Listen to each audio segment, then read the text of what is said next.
One moment, please, you two. It appears this is your first time visiting Sumeru City. Oh, yeah, that's right. But how did you know that? Because there's currently no information on either of you in the Akasha. But no need to worry, that won't prevent you from entering the city. In fact, the Academia conveniently provides each traveler to Sumeru City with a device. Perhaps you two have heard of the Akasha before. It's our beloved Greater Lord Rukkhadevata's lasting legacy, a treasure trove of collected knowledge. After centuries of tireless research on the Akasha, the Academia created one of its most ingenious inventions, the Akasha Terminal. As long as you are within Sumeru's borders, you may use an Akasha Terminal to connect directly to the Akasha and access any knowledge you need. I should mention that due to technical limitations, the operation of Akasha terminals will be much smoother and more effective in large cities such as Sumeru City and Port Ormos. Oh, so this is the thing that Tainari was telling us about. It sounds pretty amazing. You two are quite fortunate. Until recently, it was standard practice to only issue Akasha terminals to outlanders who spent an extended amount of time in Sumeru. However, this policy was recently changed, and now all travelers are issued one upon arrival. Here are your Akasha terminals. Please handle them with care.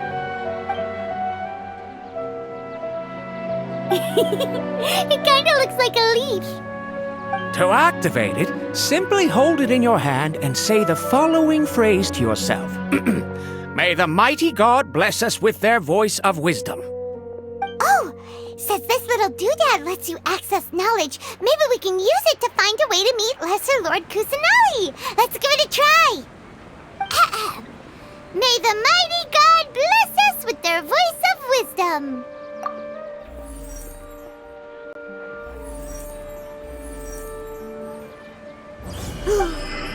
Whoa! Just now, something clicked, and Paimon suddenly knew how to use this thing. It seems all we need to do is concentrate on what we want to know, and bam! You get it! Oh, that'll come in real handy! Exactly. That is the power of the Akasha. And with that, let me officially welcome you both to Sumeru City. May the wisdom of the Dendro Archon always be your guide. Okay, now that we're in, we can check the Akasha about Lesser Lord Kusanali. Let Paimon try. 500 years ago, the sages found a newly born deity from within some scorched ruins. The deity now resides in the sanctuary of Surasthana. Seems pretty similar to what Kali was telling us. Okay, next, let's concentrate on asking how to meet her.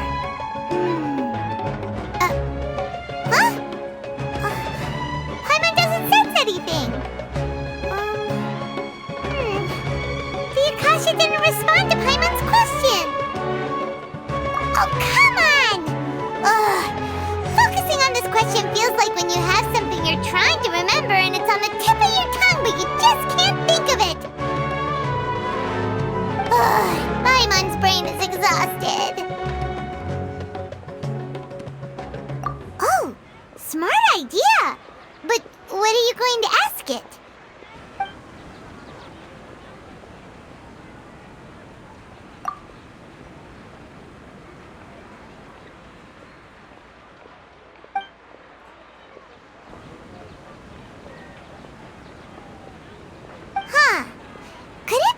Because we're Outlanders, and we've only just arrived in Sumeru?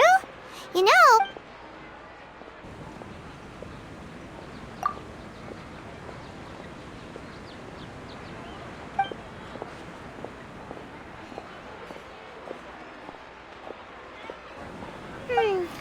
You too? Well, glad it's not just Paimon.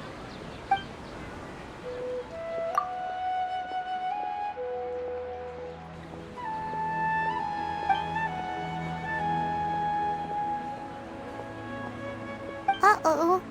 Paimon's getting all teary-eyed all of a sudden. It feels like the people of Sumeru really missed their Archon. Well, seems no matter which way we try, we can't find anything that'll lead us to Lesser Lord Kusanali. Guess our only choice now is to try meeting with the researcher that Tighnari recommended. He's from Sumeru and even has a position in the Academia. Maybe he'll be able to access more info from the Akasha. Let's see. Tighnari wrote an address on the letter's envelope. Oh, it's not far from the city's gate. Let's head over and have a look. Hopefully he's at home. Handed all the cumbersome tasks again. Hello, are you Rohawi? Yes, that's me. Can I help you? Great! You see, Tighnari sent us here and... What? Tighnari? Please, there's no need to say anything, really. Sure, I admit that the article I published last month wasn't my best work, and maybe the data didn't produce the most convincing results, but... Here! This is a letter from Tighnari! Oh, let me see... Oh! Ooh, what a relief. You two nearly scared the life out of me. So you two just have some questions for me? Seems even Tighnari acknowledges my innate ability for procuring information. So, what is it you two would like to know? We want to meet with Lesser Lord Kusanali. Do you know a way we can do that? You mean you want to meet the Dendro Archon herself? This isn't exactly my area of expertise, but let me see what I can find in the Akasha.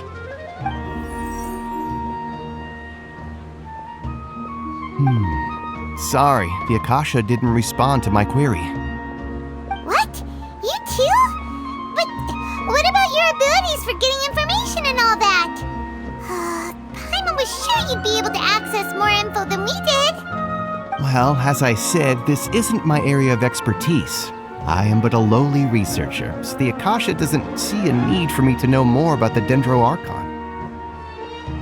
All I know is that ever since Lesser Lord Kusanali returned to Sumeru, she's never left the sanctuary of Sorasthana or made a public appearance. Didn't expect her to be such a mysterious figure. The Dendro Archon is somewhat of a recluse. Perhaps she just doesn't want to entertain visitors, which would explain the lack of information in the Akasha. But then what can we do? No need to worry just yet. I'm only hypothesizing here. You could certainly try asking around and see if anyone else has ideas. And besides, you two should consider the bright side of things. Not being able to see Lesser Lord Kusanali may not be a bad thing. In this world, there will always be information you cannot obtain from the Akasha and things you can never accomplish. Knowing when to yield is a form of wisdom. Take me, for example. It's a miracle if my brain cells can spit out one paper every 3 years. But Tighnari? That guy can publish 3 papers in just a single year. Okay. Thanks for your advice. Don't mention it. If you two ever want information about things like who's been promoted within the Academia or relations between the 6 great sages, come find me. Hey, come on! This is a survival skill at the Academia. Paimon's expectations were pretty low, but this is so low it's like digging holes in the dirt. So what do we do now? Even if we want to talk to someone, we don't know anybody here. Like who? Oh, you're right! Catherine! The Adventurers Guild has its own intel network. Let's hurry and find her.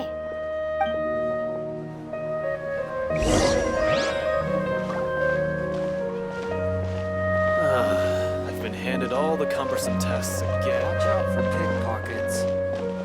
How can my own brother say something like that?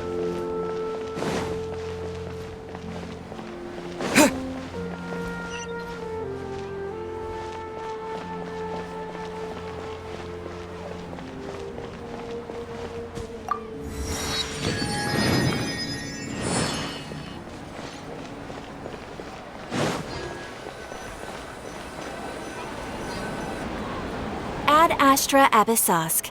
Hello, Traveler in Paimon. Catherine, we need your help with something. Understood. The Adventurers Guild is always ready to serve you. With what do you require assistance? We want to meet with Lesser Lord Kusanali. Do you know a way we can do that? You two wish to meet with Sumeru's Archon. Understood. Please wait.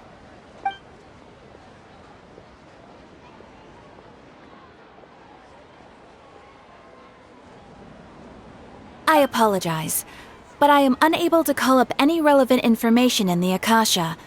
I'm also unable to locate any pertinent information in my personal memory. Aww, another dead end. Well, if Catherine can't help us, then we really don't know anyone else to ask now. Please do not worry. I may know of someone who can help you two. In Sumeru, the Adventurers Guild does not serve as the vanguard of information. Rather, there are numerous active mercenary groups collectively known as the Eremites. They take on various contracts and work all across Sumeru, so they naturally accrue intelligence. An Eremite brigade called the Corps of 30 is in charge of Sumeru City's defenses.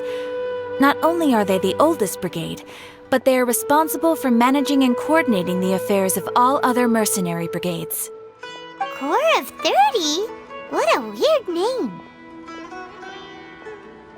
Supposedly, they are named as such because their ranks numbered 30 at their inception. Asphalt, an advisor with the Corps of 30, maintains good relations with the Adventurers Guild. Though he's already retired, he and his words carry great weight within mercenary circles. If you'd like to get in contact with him, you can find him at the Corps of 30's headquarters, the Citadel of Regzar. You're welcome. I wish you two the best of luck. We look forward to your exploits in Sumeru. Alright, off to the Citadel of Regzar we go!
It's such a struggle every time I talk to...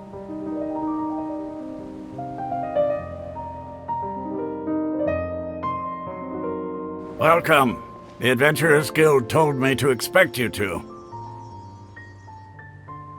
It's nice to meet you, Asphalt. We'd like to ask you about something.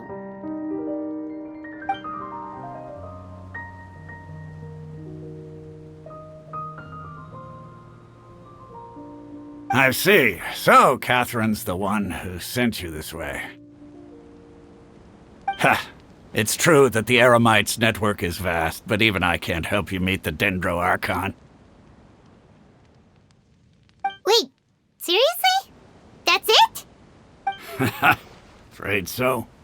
The Eremites aren't terribly religious, so we don't know much about divinities. As far as the Akasha goes, we can access even less than you. We originally came from the desert. The gods there died off long ago. Since those days, we've used our own two hands to carve out a living. We don't beg gods for their aid. It isn't just us, though. If you ask me, I think most in Sumeru aren't interested in Lesser Lord Kusanali. Oh? Why's that? Just take the Academia, for example. They're the ones who truly rule Sumeru. Although they believe in gods, most of them only care for the late greater Lord Rugadavada. In their eyes, she was the one who founded Sumeru and gifted us with the Akasha. Lesser Lord Kusanali just happened to inherit her legacy. Because of the Academia's influence, most citizens are more familiar with Greater Lord Rugadavada and hold her in greater esteem. Not to mention that Lesser Lord Kusanali never makes an appearance, and the Academia never announces anything about her. As far as the people of Sumeru are concerned, she's just a god that exists. And that's all. Really? Aw. After hearing all of that, Paimon sort of feels bad for Lesser Lord Kusanali. Ha! But who knows? We're all just guessing when it comes down to it. Besides, I'm sure the God of Wisdom doesn't worry about her reputation among people like us. All right. Well, thanks for the info, Osfond. No problem. Always happy to help out the Adventurers Guild. I'll have to rephrase. Is there a new request?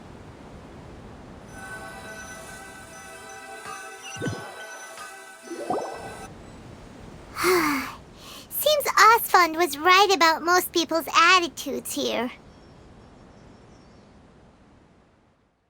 Not only are they not interested in the Dendro Archon, they even say stuff like, if the Akasha doesn't think I should know, then I don't need to know about it. We've been asking for information non-stop ever since we got to Sumeru, but the harder we try, the more helpless everything seems. Isn't there at least one person in this entire city who cares about Lesser Lord Kusanali? Oh, you two are interested in Lesser Lord Kusanali? Huh? Who are you? From the sound of it, you two are Outlanders who recently arrived here. You've been asking around for information on Lesser Lord Kusanali, right? Oh, I'm sorry. I forgot to introduce myself. I'm Dunyarzad, one of Lesser Lord Kusanali's faithful followers. Whoa, really? Then do you know how we can meet with her? I'm afraid I can't help you with that. But your conversation earlier did happen to remind me of a legend about the Dendro Archon. Sure. It goes like this. Long, long ago, there was a man who heard a prophecy. It predicted that a great calamity was about to befall him. Panicked by what he heard, the man sought out the Dendro Archon in hopes that she would bless him with the wisdom to help him escape his predicament. The man journeyed across deserts and through rainforests and experienced tribulations of every kind. However, he still couldn't find any trace of the Dendro Archon. In despair, he thought, alas, the Archon has abandoned me. He then had no choice but to sorrowfully resign to his fate. Okay, and then what happened? And then, the calamity came. But to his own surprise, the man felt somehow emboldened by the trials of his journey. By relying on his own strength, he managed to overcome the adversity. At that moment, a bird perched upon his shoulder. This bird was, in fact, an avatar of the Dendro Archon. She said, "O Archon Seeker, do you now understand? She and her wisdom have long been found by you. Along your journey, we were in every flower and blade of grass, every ray of sparkling sun, and every breath of dancing wind. So long as you continue to think and ponder, we'll be wherever you go." Yeah, thanks for the story!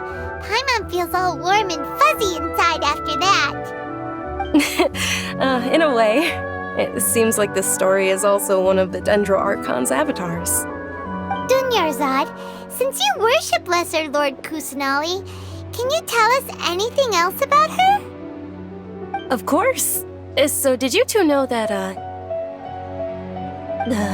I'm terribly sorry, but it seems something's come up now. Let's chat another day.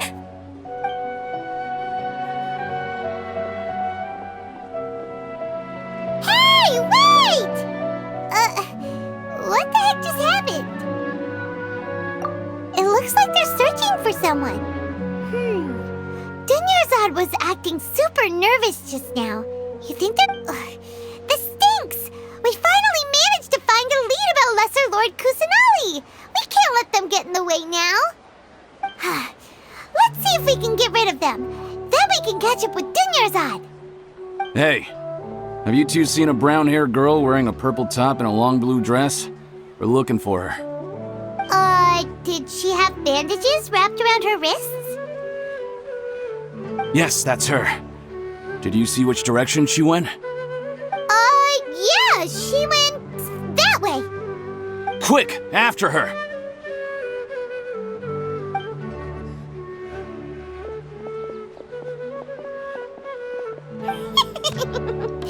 That should keep him busy for a while. Let's hurry and find Dunyarzad.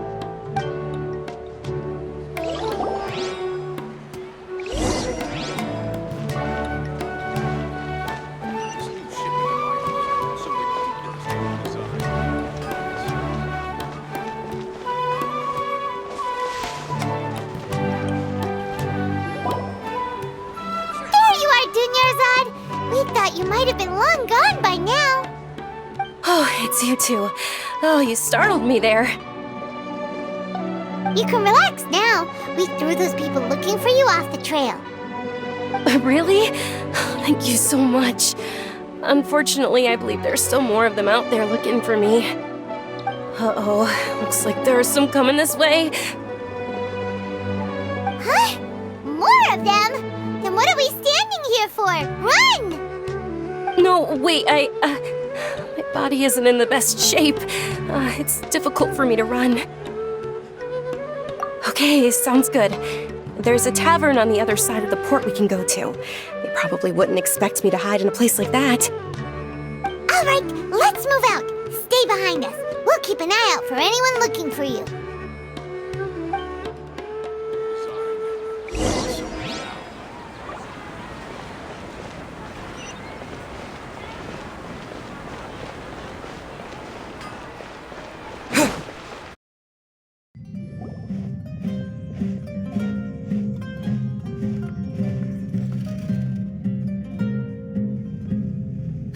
We made it. Oh, they shouldn't be able to find us now. Wait, stand down, Dia.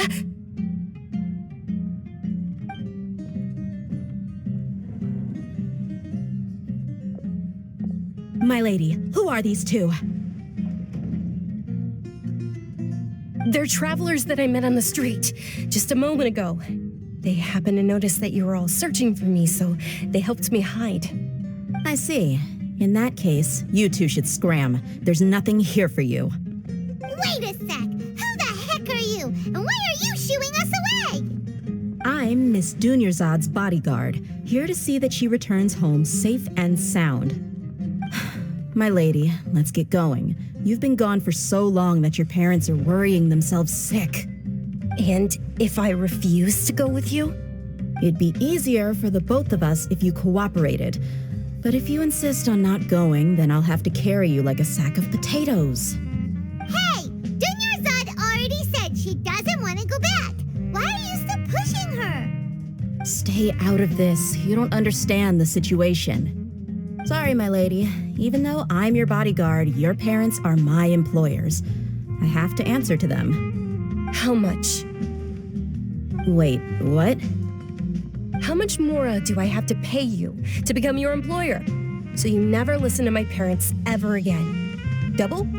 A triple? Give me some time and I'll get that much.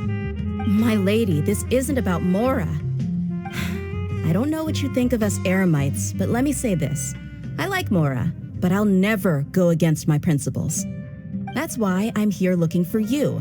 Sure, it's an order from my employer, but my conscience was also telling me it's the right thing to do. And knowing your health, carelessly running around like this is gonna hurt ya. For the sake of those who love you, don't be stubborn. No, you're wrong. I'm aware of my limits and I know what I'm doing. Honestly, the only people being stubborn right now are my parents. And I know perfectly well that it makes no difference if I'm at home or not. They still won't accept reality. And every time I bring this up, they just change the subject. Dia, you've been living with us a long time already. This should be old news to you. Dia, I know it hasn't been easy for Mother and Father, and I'm grateful for everything they've done for me. But there's someone else in this world I'm also grateful to. Because she saved me. The love I have for her is the same I have for my parents. This is my life and my last chance. So I want to do something meaningful. My lady, are you sure what you're doing now is meaningful? Yes, I'm sure. At least, it is to me. Fine, I won't ask you to return home anymore. But let me make something very clear. I'm only doing this because I respect your determination, not because I agree with you. Thank you, Dia. Sorry for being so rude just now. My nerves were acting up. And I even brought up your payment in such an offensive way. Don't worry about it, my lady. I did say that I like Mora.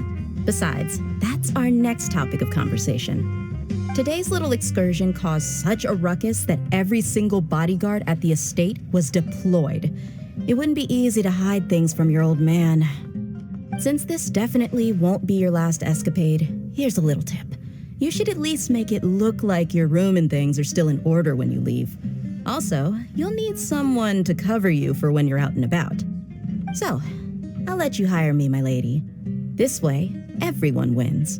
As for the pay, let's say half of what your father pays me. We can settle the bill when we return to the estate. Okay, deal. Yay! Looks like they've reached an understanding.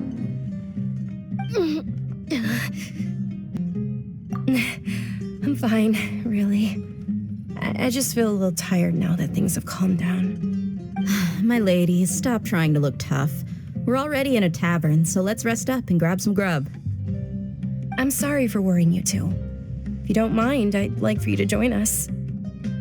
Sure! After you rest up, we want to hear more about Lesser Lord Kusanali.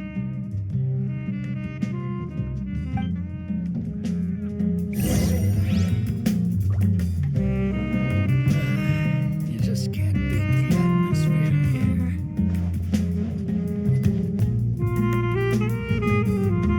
Ha! Well, if it isn't Dia, haven't seen you in nearly half a year. Word on the street is that you're a bodyguard for the Homayani family now. Ha! Don't you find that kind of work boring? Nah, you get used to it. How about a menu over here? You got it. Huh? Isn't this little Miss Homayani herself? We don't get to serve personages like you very often. We'll be sure to prepare our very best. Thank you, sir, but there's no need. I don't have a lot of Mora on me, and I really ought to save as much as I can. But please bring these two the best food you have. They're my new friends, so I want to be a good host for them.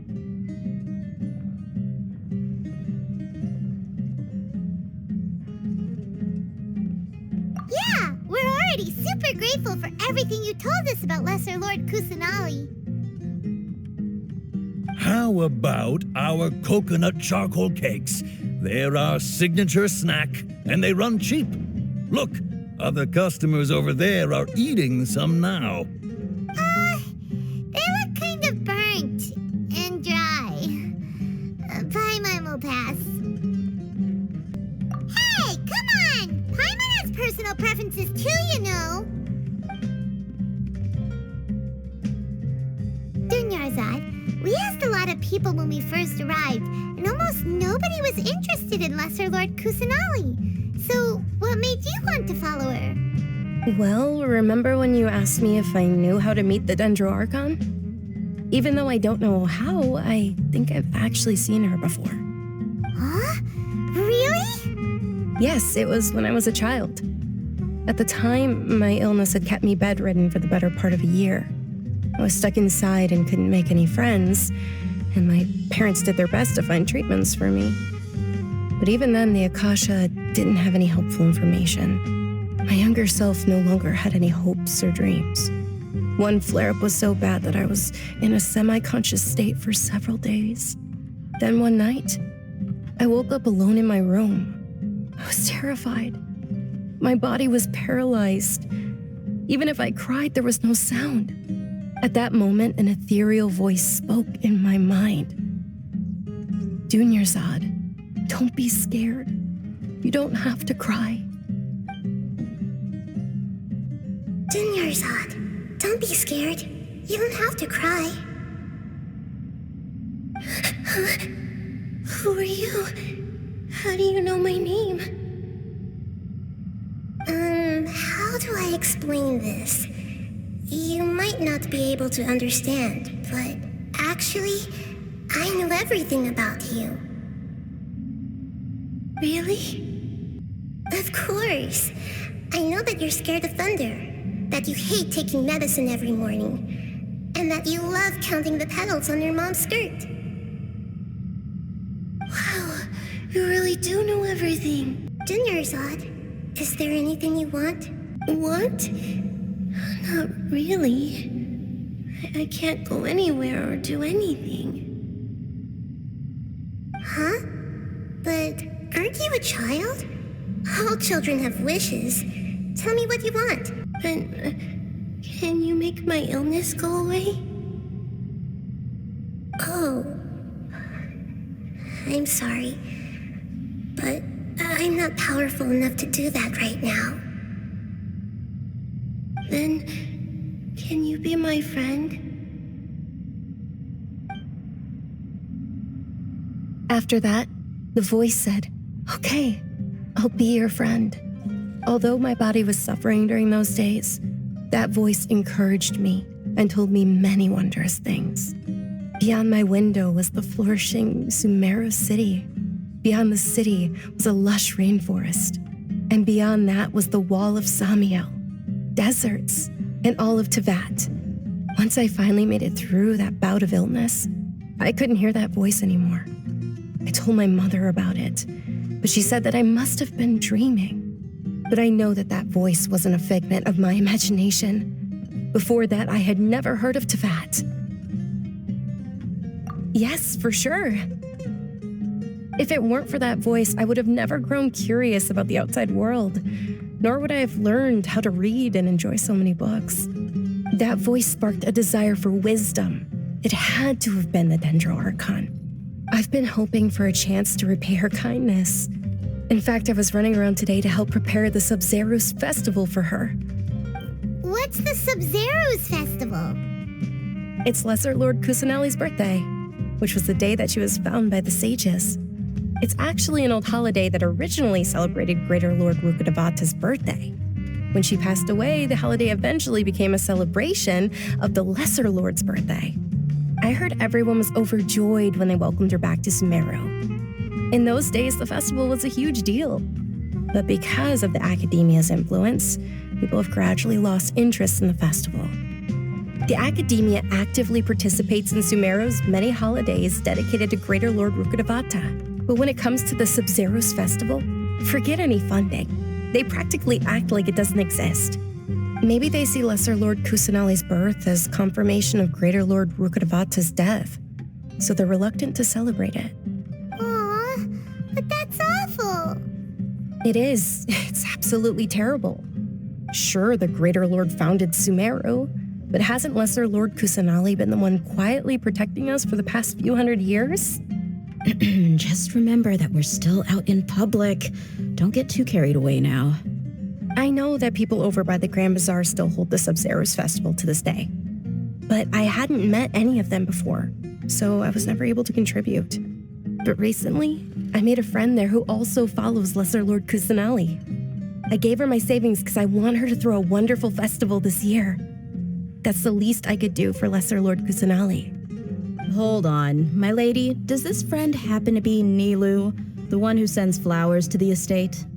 Yes, that's her. I saw her leaving the other day with a nervous look on her face. It seemed like she was hiding something in her arms. Did you give her something? Yes. Initially, I didn't have much Mora prepared, so I had Nilu sell one of my skirts. I've agreed with Nilu to meet up at the Grand Bazaar today and see how things are coming along. Dia, would you accompany me? Sure. That's quite the trip, though. I'll carry you. No, that would be too much, even for you. You might as well just accept the lift. If I let you walk, who knows how long it'll take us. And if anything happens to you, then I'd really never hear the end of it from your father. But of course. Nilu will be thrilled to hear there are more people interested in Lesser Lord Kusanali.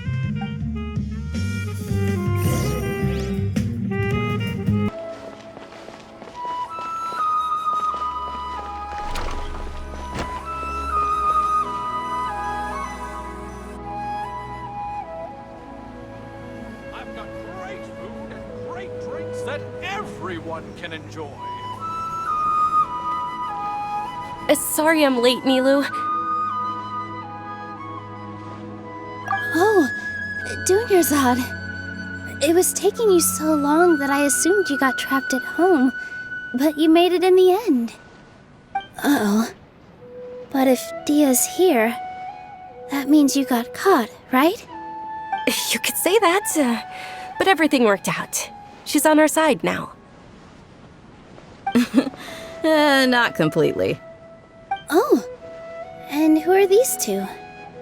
Oh, meet the Traveler and Paimon, my two newest friends. They're visitors who just arrived at Sumeru City and are looking for information on Lesser Lord Kusanali. So you're followers from another land? That's wonderful. You two absolutely mustn't miss the Sabzerus festival. By the way, Dunyarzad, we've already started decorating the Grand Bazaar. It looks spectacular, thanks to your generous contribution. You're very welcome. It's the only thing I could do. Do you still have enough Mora? Probably? But don't sweat it. We've already finished renovating the stage. Come on, I'll show you.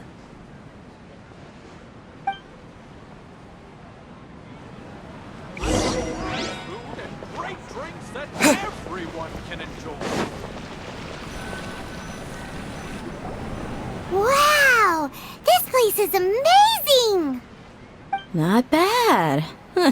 Last time I was here, the stairs were full of holes. The stairs were nothing. A little while ago, we discovered that the tree above the stage had a huge chunk of bark ready to fall off. Mr. Zubair was worried sick.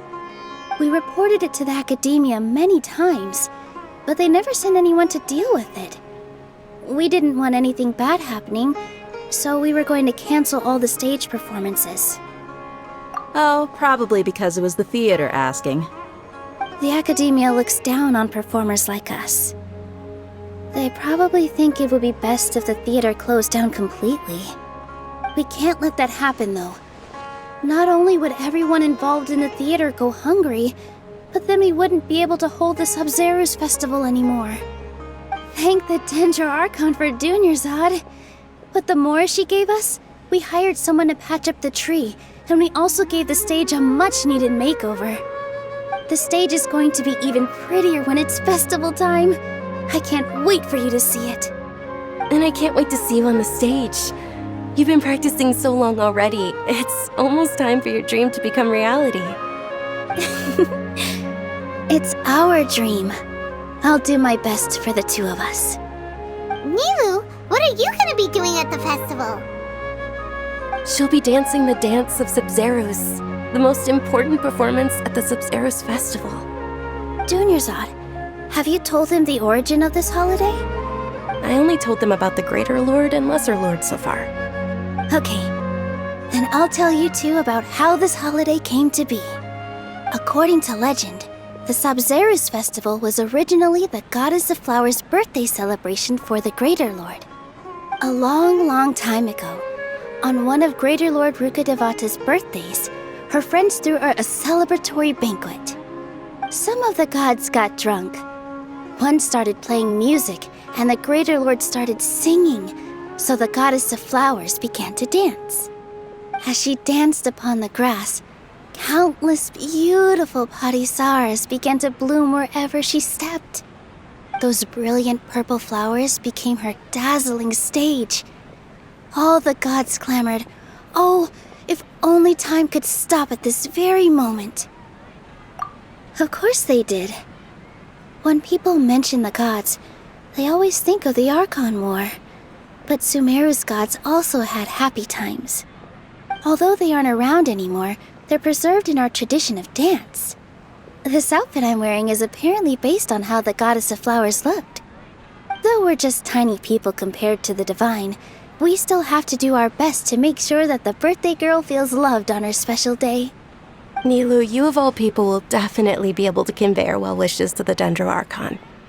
I also noticed that you went the extra mile and scattered Patisaras around the stage. They symbolize the goddess of flowers, after all. It's just a shame that all the real Patisaras went extinct after her death. Yeah. The Greater Lord brought forth Patisaras in memory of the goddess of flowers, but she ultimately could never truly replicate that beautiful purple. Thinking about the goddess of flowers dance makes me wish I could have seen it. If my stage were anything like that, I'd be thrilled if I had just 2 real Patisaras on the stage. So, Traveler and Paimon, what do you think? Interested in the Sabzeruz festival? Will you two be coming? All of Lesser Lord Kusanali's followers will be there for her birthday. It'll be a good opportunity for you to learn more about her. Ooh, Paimon thinks that's a great idea!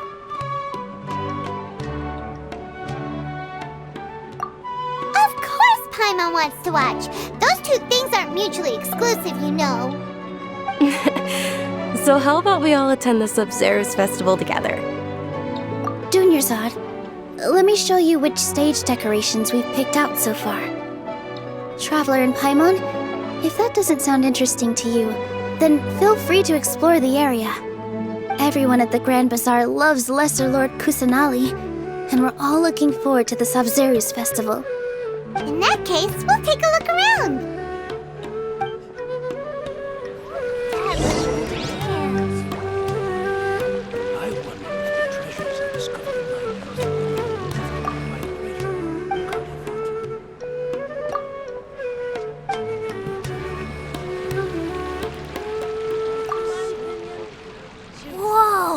What's with your yellow hair? And why do your clothes look so funny?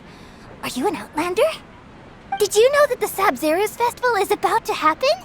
There'll be loads of fun things to do at the festival. But the best part is when Ferris, the Knight of Flowers, passes out candy to everyone.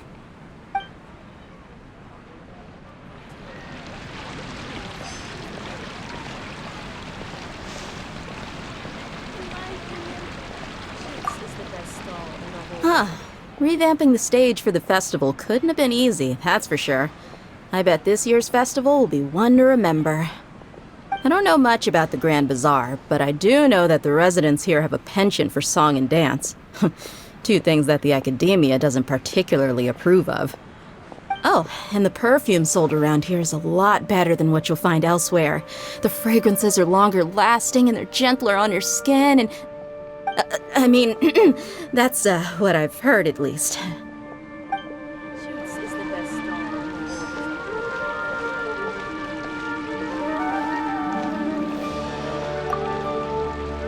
Things are really shaping up, and there's a buzz around the festival this year. We're expecting people from all over to come by this year and buy things during the festivities. Don't be fooled into thinking that Sumeru City has the best of everything. Some festival snacks are only offered here in the Grand Bazaar. And when it comes to musicians, dancers, or singers, the Grand Bazaar's got the best of the best. Sure, those folks at the academia might not like it, but what's a festival without song and dance?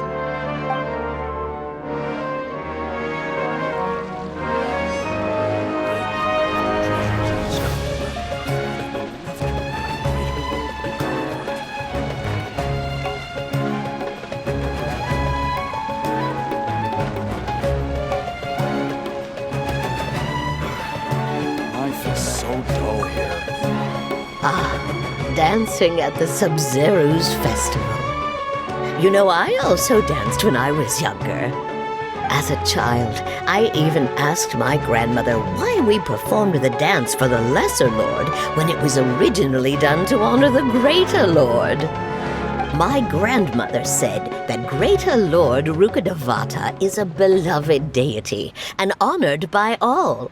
And Lesser Lord Kusanali is too. If the goddess of flowers ever knew Lesser Lord Kusanali, then she would certainly have wished to be her friend and hold celebrations for her, too. The Subzeru's festival has been losing its appeal over the years. That is, until a wealthy benefactor stepped in this year and brought the festival back to life. I heard she forked out a lot of mora to make it all happen.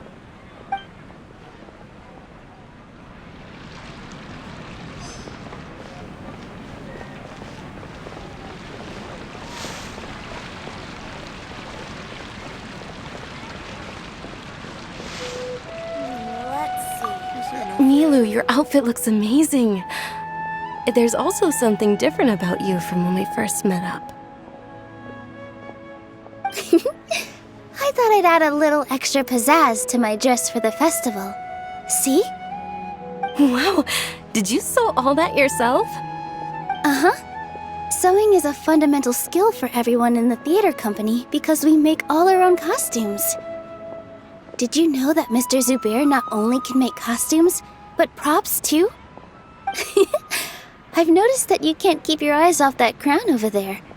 Would you like to try it on? May I? Of course. The legends say that the goddess of flowers had beautiful horns on her head, so this crown was made to reflect that. Dunyarzad, you look absolutely stunning with it on. It's like I'm looking at the goddess of flowers herself.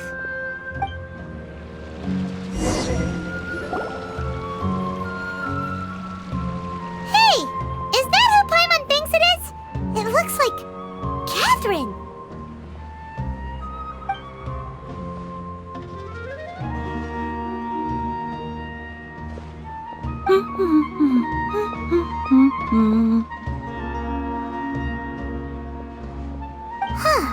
Come to think of it, Paimon's only ever seen her behind the counter at the Adventurers Guild. This is the first time we've ever seen her taking a break. Hey, Catherine! Oh, hey! It's the Traveler and Paimon! What's shaken? Whoa! Break time Catherine sure sounds a lot less formal than usual. Paimon was still waiting for her to say Ad Astra Abyssosk. Sure. Standing behind the counter at the Adventurers Guild doesn't require any complicated functions. But saying and doing the same old things over and over again can get pretty monotonous. Like watching the same Fontaine movie day after day. But take you two, for example. You travel across Tevat to enrich your lives and gain new experiences. Well, we enjoy traveling across Tevat and all that, but we're mainly looking for clues about his sister. Yes, you should keep searching. Sometimes the answers we're looking for aren't necessarily at our intended destination. Instead, they're found along the way. Huh. Haven't we heard someone say something pretty similar recently? Anyways, what brings you out here, Catherine? No, not particularly. I guess you could say that I'm loving the recent atmosphere here. If festivals bring happiness to everyone, then that's where their true value lies. Oh, it looks like it's about time for me to be heading back now. Alright, we'll see you next time at the Adventurers Guild. Oh, by the way, thanks for connecting us with the Eremites. We've already made some great friends in Sumeru City thanks to you. I'm sure you two will get along well with the people here. You've already been blessed by the element of Dendro after all. See you around.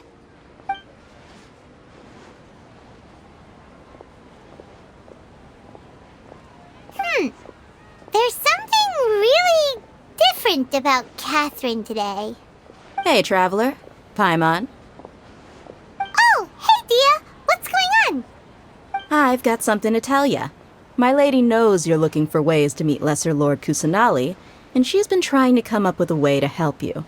Well, I have an idea that might help. Are you serious? We'd love that! It might not necessarily pan out, so don't get your hopes up too much. I'll need to take you two somewhere and ask someone some questions. My lady is feeling a little worn out at the moment.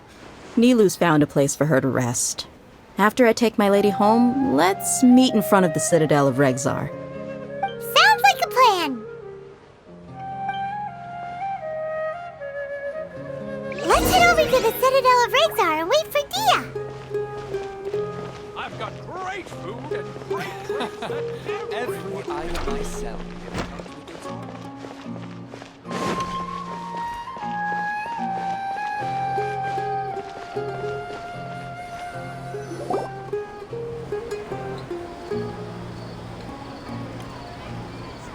Sorry, I'm late.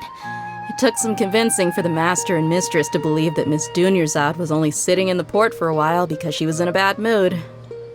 Anyway, I guess I should be thanking you. I haven't seen Miss Dunyarzad that happy in a long time.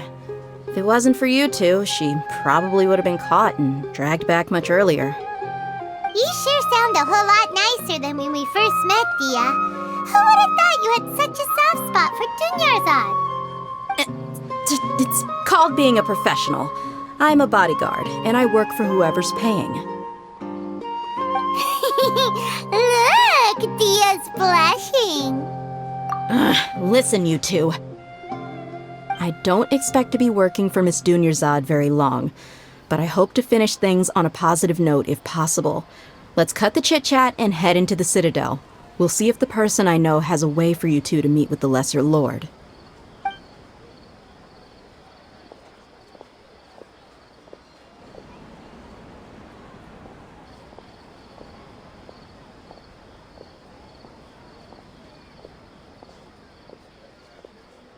Oh, hey, Chief.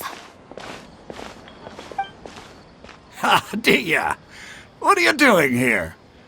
And well, didn't expect to see you three together.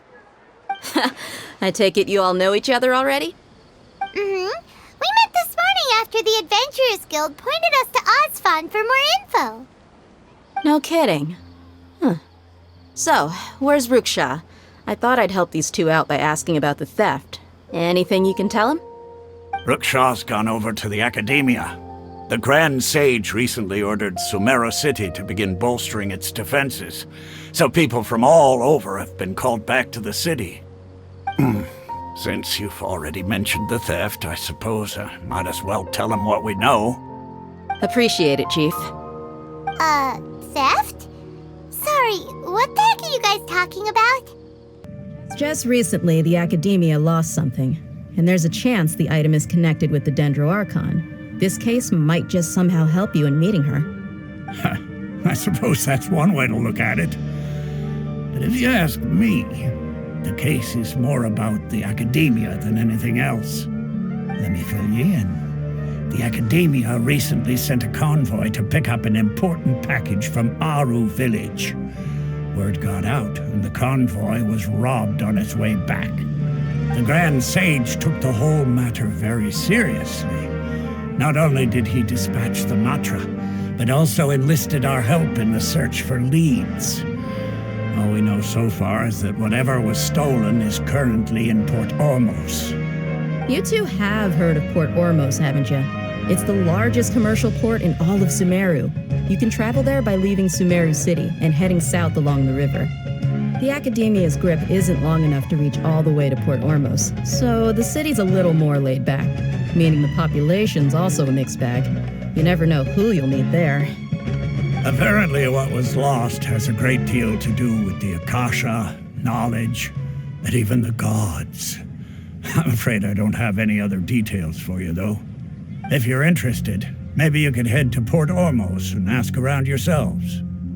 If you want my advice, try introducing yourselves as students of the Academia once you're there. Are you serious, Chief? All the Academia students are in Sumeru City, you know. Why should they pretend to be students in Port Ormos?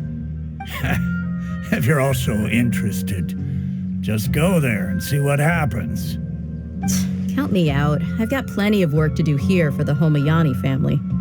And take it from me, if you two really do decide to visit Port Ormos, you'd best watch your backs. Let's just say that the Eremites there aren't nearly as friendly as those here in Sumeru City. There are even some extremists who go around shouting slogans like, "Retake Sumeru for the Scarlet King." Word is that more and more are joining their movement. They're becoming a real headache for Chief and the others. You bet they are. The Scarlet King's been dead for thousands of years. Now they start spreading rumors of his return. Ridiculous. Not everyone's like you, Chief. Even the desert natives who abandoned their homes in the wilderness still wish to have a god of their own. Well, Traveler, that's about all the information we have for you. Thanks, Dia, and you too, Asfan. Since we've gathered all we could for the moment in Sumeru City, let's head to Port Ormos and see what we can find next. Miss Dunyarzad is looking forward to seeing you both at the Subzerus Festival, so be sure to get yourselves back here in time for that. Good. Then we'll see you both at the Subzerus Festival.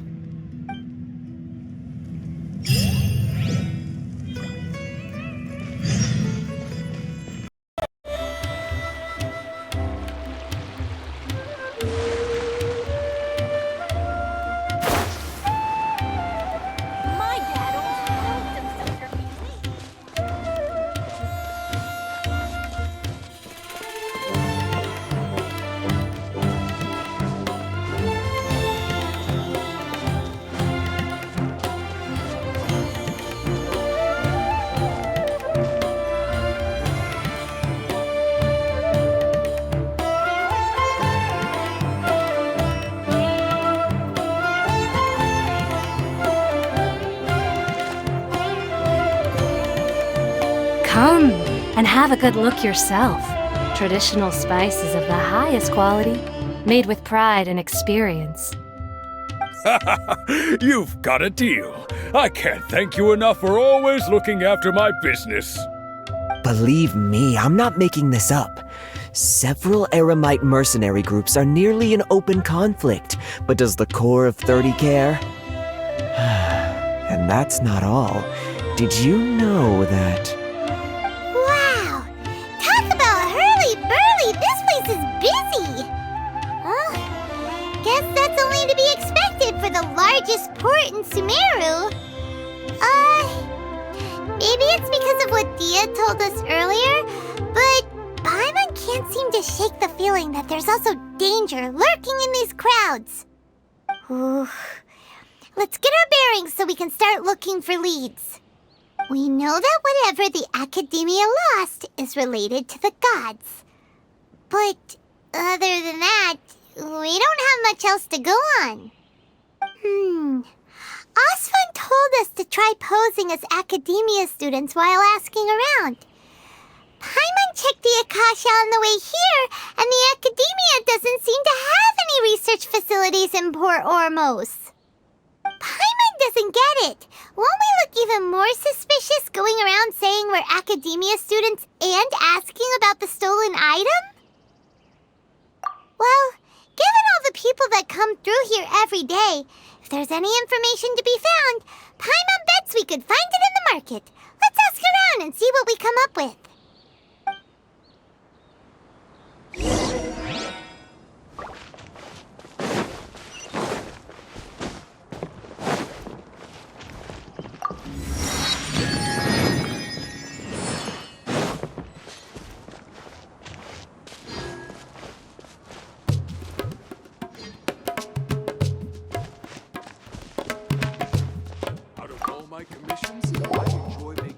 Welcome.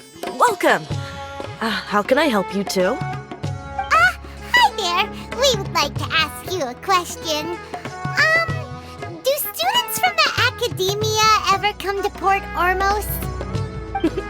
Of course. Especially around this time of year.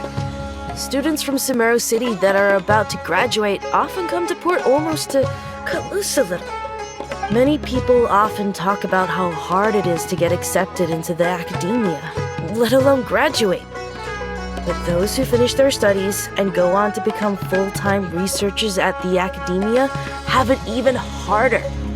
Sure, we may not be Sumeru City, but Port Ormos offers beautiful scenery and a stress-free environment. Some even say it's good luck to come to Port Ormos, so students and researchers come flocking here when things get to be too much at the academia. Ah, you see over there? Those are students from the academia. They've been looking worried and miserable ever since they got here a few days ago. If you ask me, the life of a merchant is better. So long as the Akasha teaches us what we need, then life is good. Those students seem to be discussing something. Let's see if we can listen in.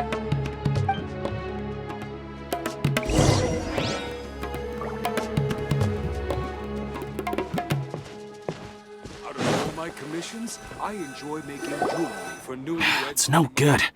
I've tried asking around, but I haven't been able to learn anything useful. Not to mention that a bunch of scary-looking Eremite mercenaries have been posted along the streets now.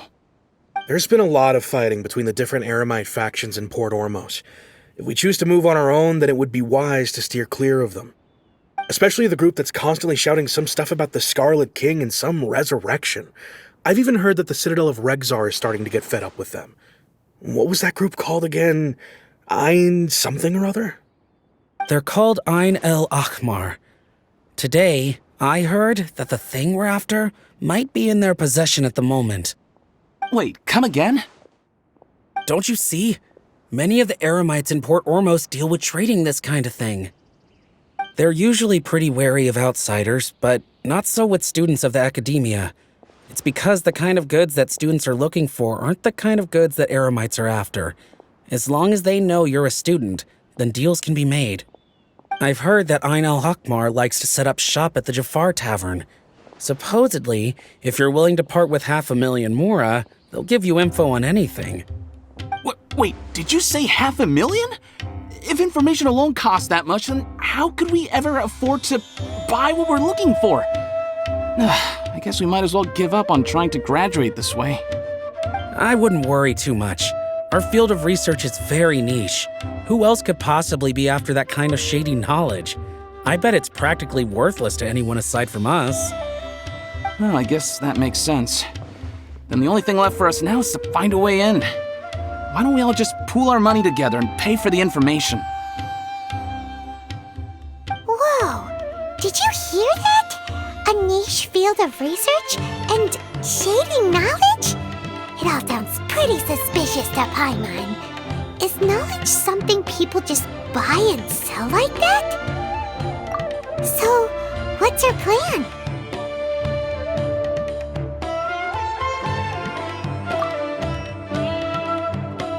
Wait, didn't you hear what they just said? Buying information is going to cost us 500,000 Mora! Have you lost your mind? Oh, all right. Paimon never thought she'd agree to parting with that kind of Mora. But if you know what you're doing, then we should give it a shot.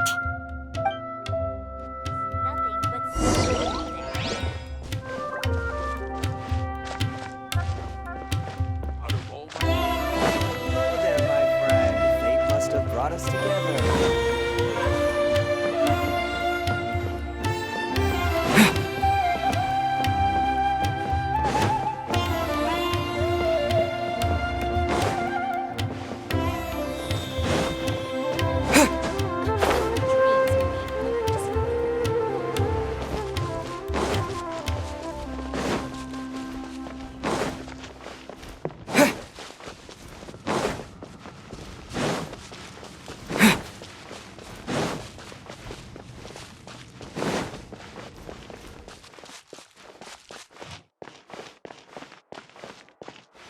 This is the place we heard those students talking about. Let's find a seat somewhere and see if we can spot the group they mentioned.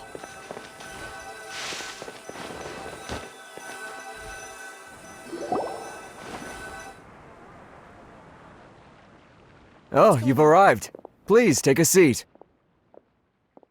So, they think that they can go toe-to-toe with the boss? Ha!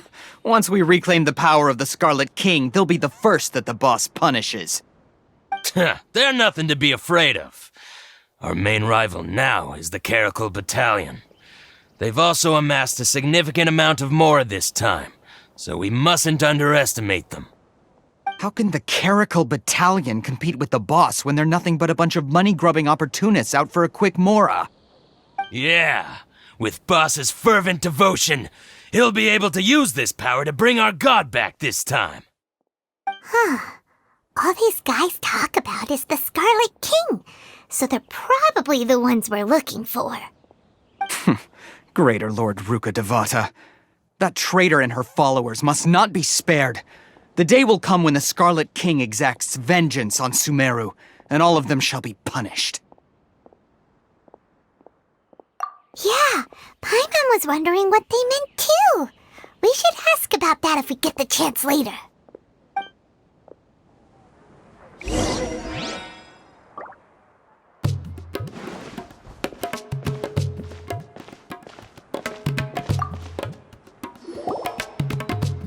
Huh? Who are you? What do you want?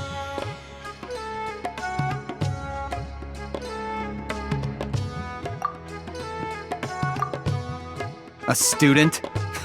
What's a student from Sumeru City doing in Port Ormos? Ah, well, if it's info you want, you've come to the right place. The question is, can you afford it? Huh? What is this, some kind of joke? Oh! Sorry! He must have grabbed the wrong amount! Hey, what do you think you're doing? Paimon can't stand to see so much more go. But there's no other choice right now. Here, this is the merchant's address. Whatever you're looking for, you'll find it there. Well, what are you waiting for? Oh, that's right! We heard you mention the Scarlet King just now. We're actually interested to know more because we're, archaeology students! Fine. Since you've already handed over the Mora, I guess I can throw in a little extra info.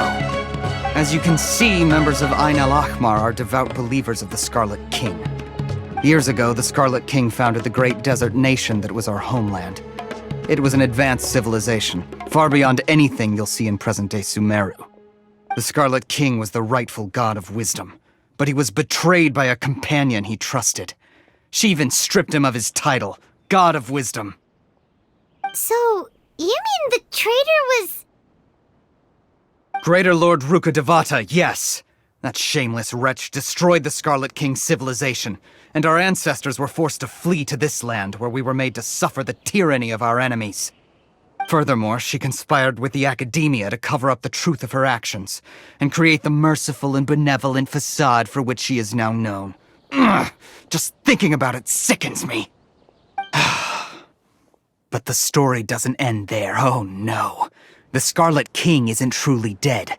The voice of the Oracle has been heard in the desert, prophesying his resurrection. Mark my words, our god shall return. And when that day comes, all followers of the traitor and all the desert dwellers who have forgotten their true god will suffer retribution together.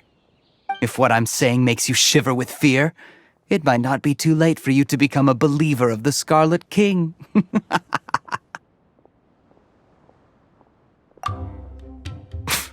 I don't have anything to say to you academia people about that.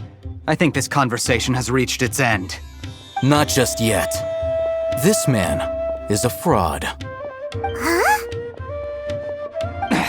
You again? Deranged academia lunatic. Yes, it's me again. I already warned you that if you weren't willing to sit and discuss things with me, I'd take measures to make things uncomfortable for you. Listen to me.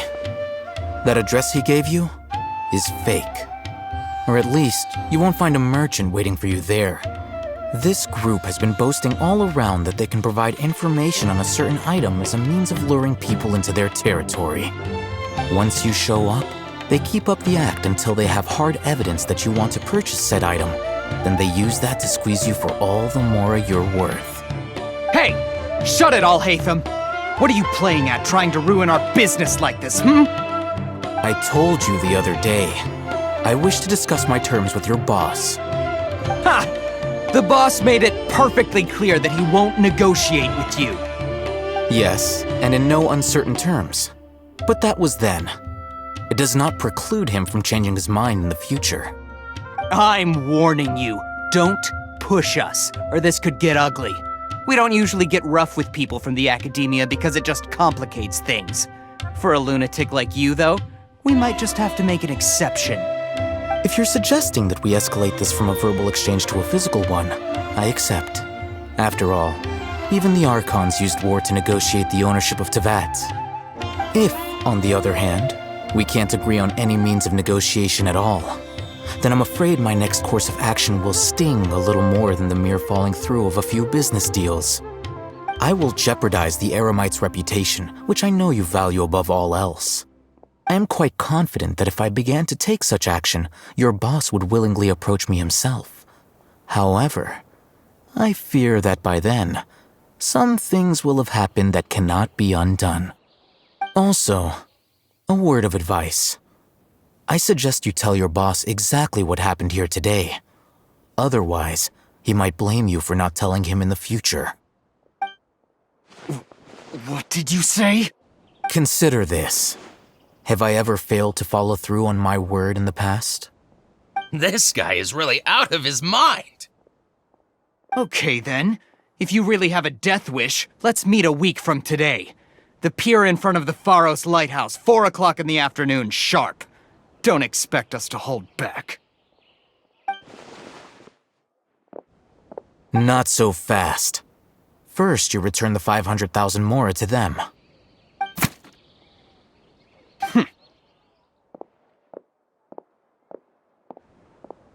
Please, I beg you, don't provoke them. We can't afford any trouble with this crowd. They haven't even paid for their food yet. Ah, Mr. Iman. There appears to be fewer staff in the restaurant recently.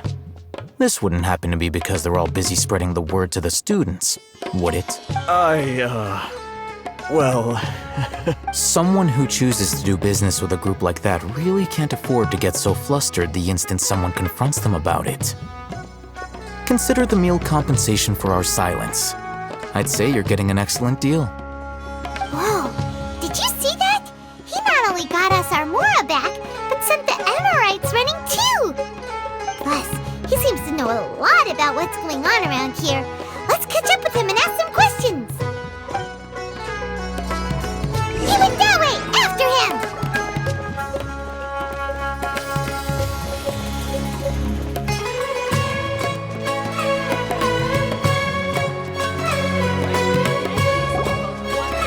Wait up! It's Alhaitham, right? What do you want? No need for thanks.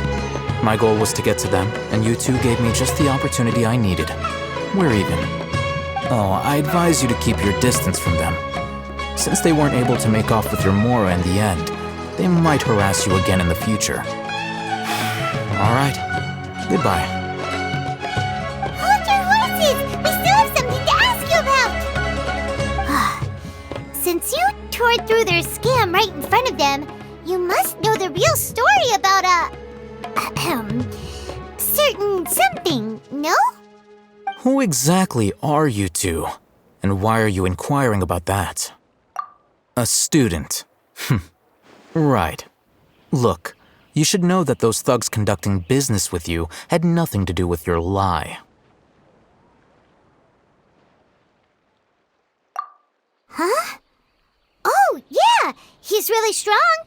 Weren't you saying something about a physical exchange? We can help with that. He doesn't even have a vision. Forget it. Maybe not, but he can still use elemental energy. Otherwise, there's no way we'd go asking for info from from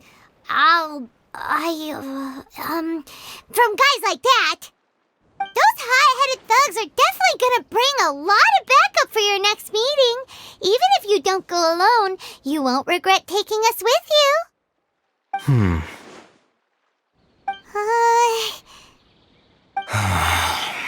All right, I accept. Got a pen and paper? If you're searching for someone who sells that kind of merchandise, I'll give you one of their addresses, and you can try your luck. We'll reconvene at the appointed time by the pier. It doesn't matter if you show up or not. So, since you were happy to give us this merchant's information, does that mean you can tell us exactly what we're after? You were willing to part with 500,000 mora for something and you didn't even know what it was? Okay. Well, if you truly are as skilled as you claim, then you can beat the answer out of them when they become hostile. Look, if you've been making inquiries, then you have to know something by now. Tell me what you know so far, so I don't waste time repeating information. We know it's connected to the academia somehow, and that not only do the Eremites deal in it, but some students want to get a hold of it too. What else? You know almost everything there is to know, but you're unable to compile this information because you've never seen the object before. This is what you've been looking for. Paimon can't tell what it is. It looks like some kind of ornament. This is a knowledge capsule. To put it simply, it's a vessel that can store a fixed quantity of canned knowledge. It's like a miniature Akasha. Anyone who links it to their personal Akasha terminal instantly becomes privy to its contents. Correct. Anyone. Unlike the Akasha, which heavily regulates who can access what information, knowledge capsules confer their contents without any requisites. That's amazing! It's essentially a convenient and harmless vestibule for knowledge. Unfortunately, it's illegal in Sumeru to privately possess or trade them. They were created as a means for scholars to transfer knowledge gained from Irminsul into the Akasha, and are intended to be destroyed immediately after use. But despite strict regulations, some of these knowledge capsules will always escape destruction. After all, there will always be those in this world who are dissatisfied with life as designed for them by the Akasha and wish to change their fate. Over the past century, a wide variety of canned knowledge has been leaked from the academia. Now, in Port Ormos, the valuable ones are a means to mora for the Eremites.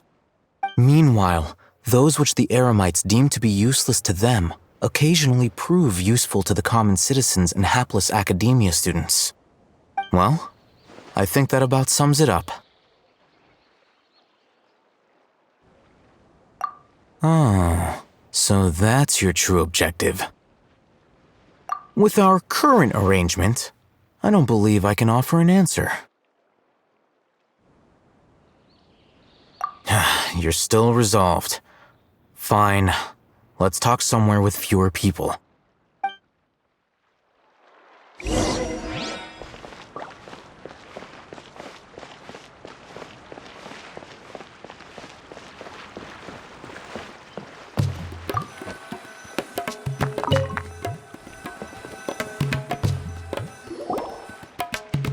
Let's continue our conversation here. If you wish to learn more about the knowledge capsule that the Academia lost, then you must help me with something. I need you to find someone named Dory, a traveling merchant. Unlike the peddlers who hawk inferior knowledge capsules, she often has quality goods in stock. Some say that as long as there is profit to be made, there is nothing she won't dare to sell. She's guarded against people from the Academia because most of her wares don't comply with Academia regulations.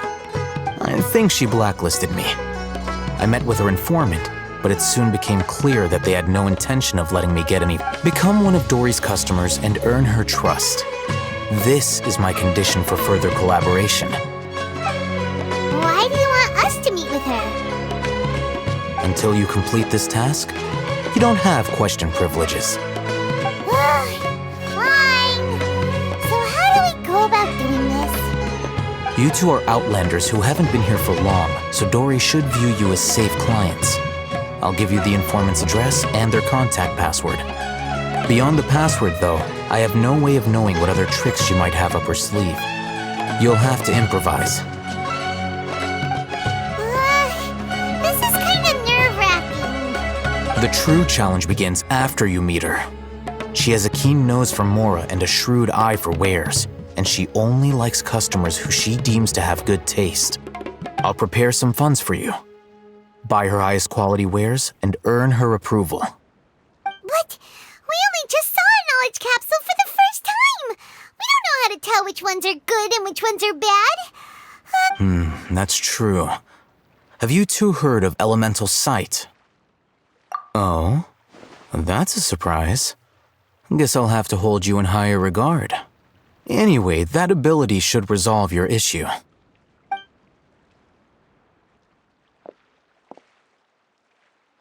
Here are 2 knowledge capsules. Tell me, can you detect any difference in their quality?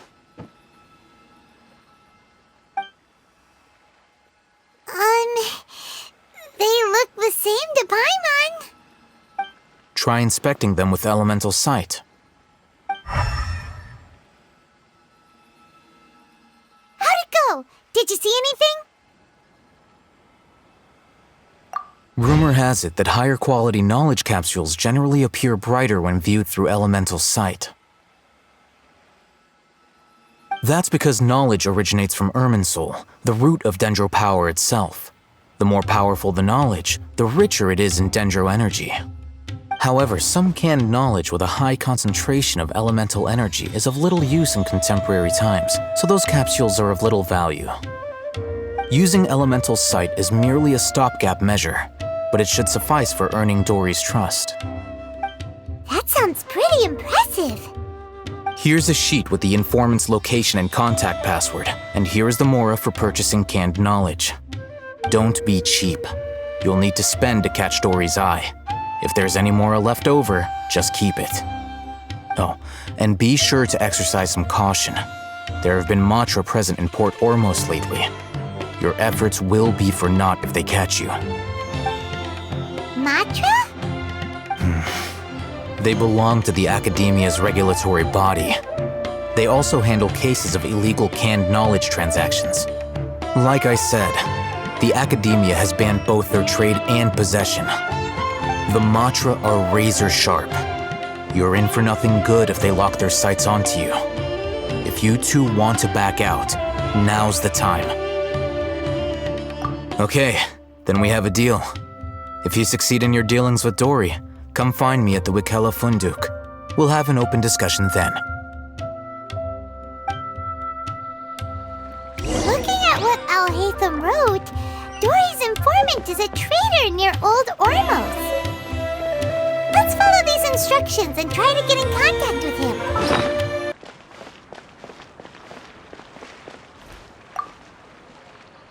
Hello. What are you two looking to buy? Wait, are you sure you're remembering that right? Paimon doesn't think it was that on the paper. What a unique palate. We have unripe horror fruits, but we usually keep them in the back. I'll have someone escort you. Following the paper got us past the first round. Ronak, these two want to buy unripe horror fruits. Show them to the warehouse. Got it. You too. Please follow me. You two have a fascinating fashion sense. We haven't seen a customer wearing a Sumeru rose for quite some time. Hold on. Let me think. Sumeru rose means common merch. No, look again. We're obviously wearing morning flowers. Ah, my mistake. I do apologize. Whew. That pop quiz sure was scary. The warehouse is up ahead. Please follow me.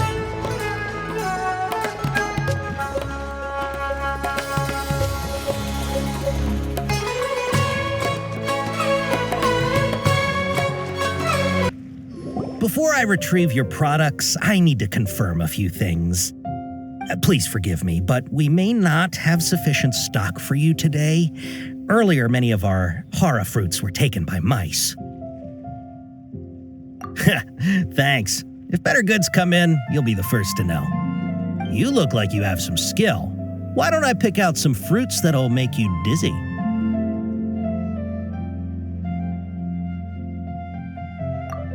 Yep, that's the right answer. But eating hara fruit that makes your head and ears ring sounds like a bad life decision. Would you like your horror fruits to be packaged in the Sumeru city or Port Ormos style?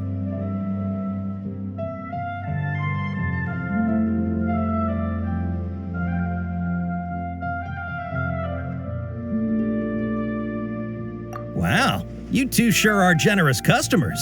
We'll be sure to package your products beautifully. Okay, everything has been confirmed. Miss Dory is waiting for you up at... Shoot! It's the Matra! Run! What? The Matra? Where? Alhaitham said we're done for if they catch us. We gotta get out of here.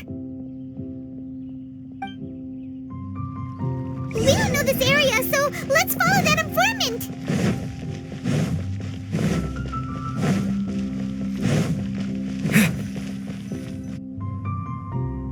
He ran that way!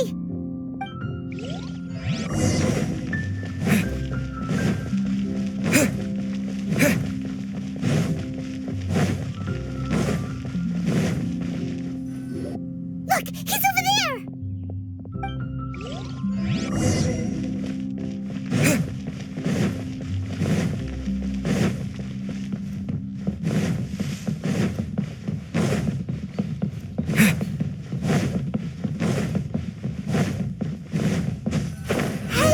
If you're hiding from the Rishbaland tiger, come this way! Another password! Huh? Oh, that voice came from behind the building on the right! Here, over here. You can stop running now.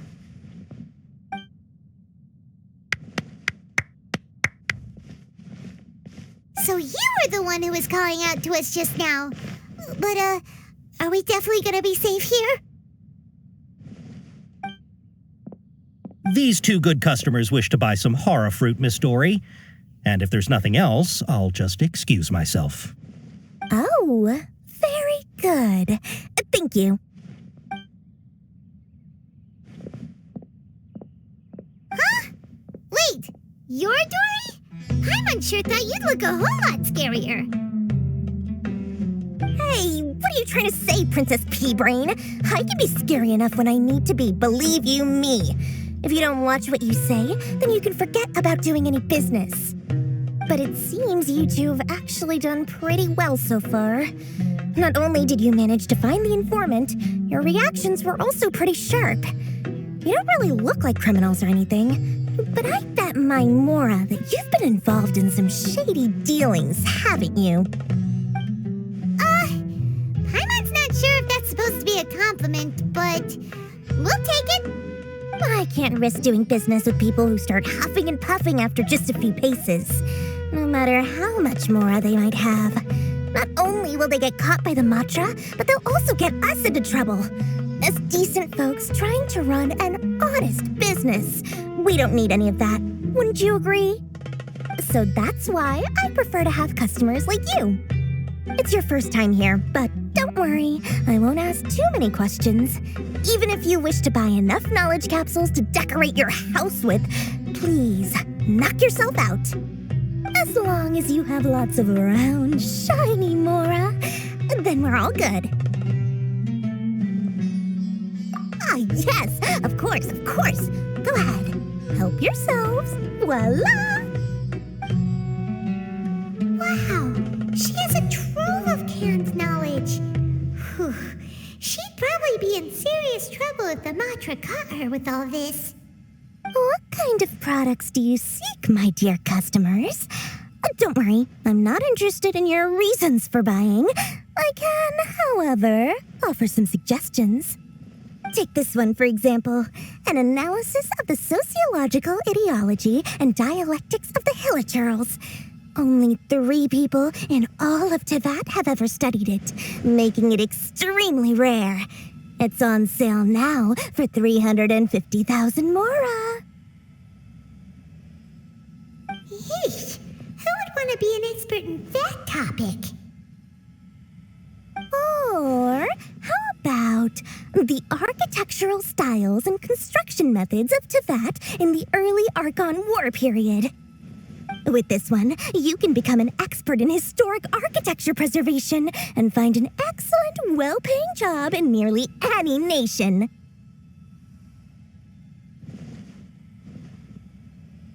Ooh, now this sounds like it could be useful. 2 million mora, and it's yours. No discounts. Whoa! That's a lot of mora! Of course, you are free to pick whatever your heart's desire. The contents and price of each knowledge capsule are indicated in small text on the body of each one, down at the bottom. All right, let's try the method that Alhaitham mentioned.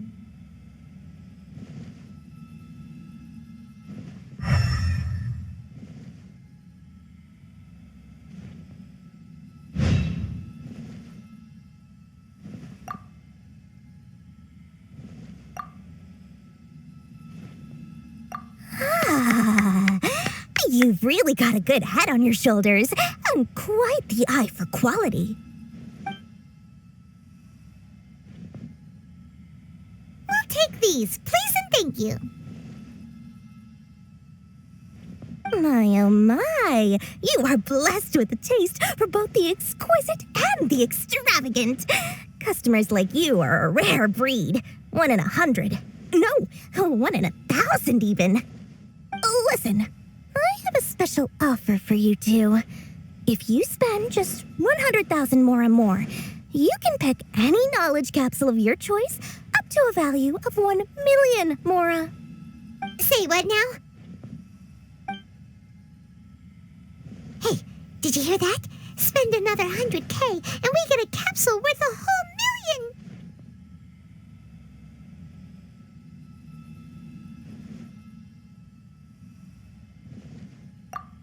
But all the canned knowledge we just bought is easily worth 500,000 mora.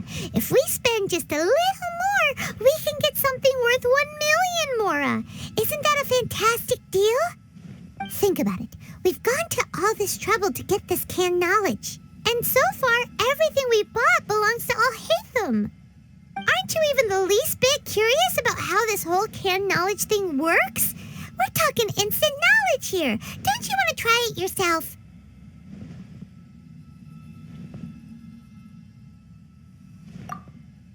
Come on, come on!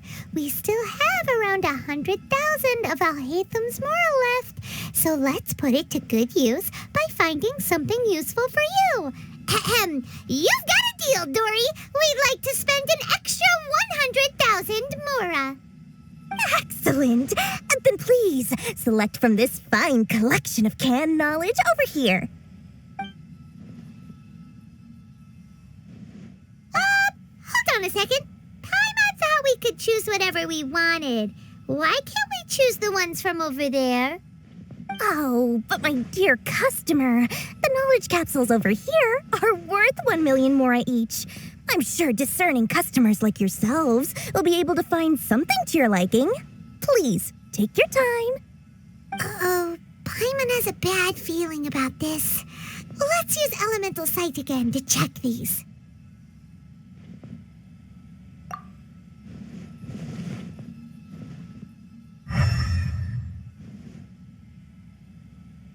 So, what did you see? So, they're all worth about the same amount?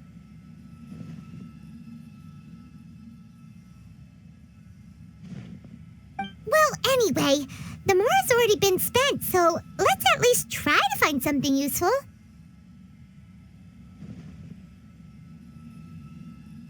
Let Paimon take a look here. An introduction to traditional Sumeru brewing techniques, the art of growing spices, an overview of ancient runes. Oh, how about this one? Sword fighting techniques 8. Not sure we'd ever find volumes 1 through 7, but at least this knowledge should be useful, right? Let's go with this one. Dory, we'll take this one. All right, very good. I'm expecting some new goods in the next couple days, so be sure to check back again soon. Whether it's canned knowledge or anything else you need, bring your mora to Dory and doors will open. Appearance with Dori went smoothly enough, let's head to Wakala Funduk and meet up with Alhaitham. Perfect color. Hopefully now he'll finally tell us about what the Academia lost.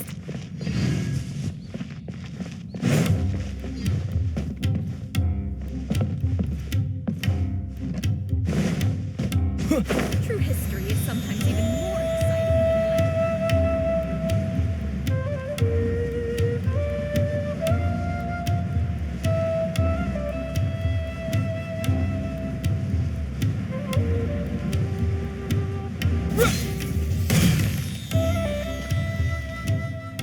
Ha!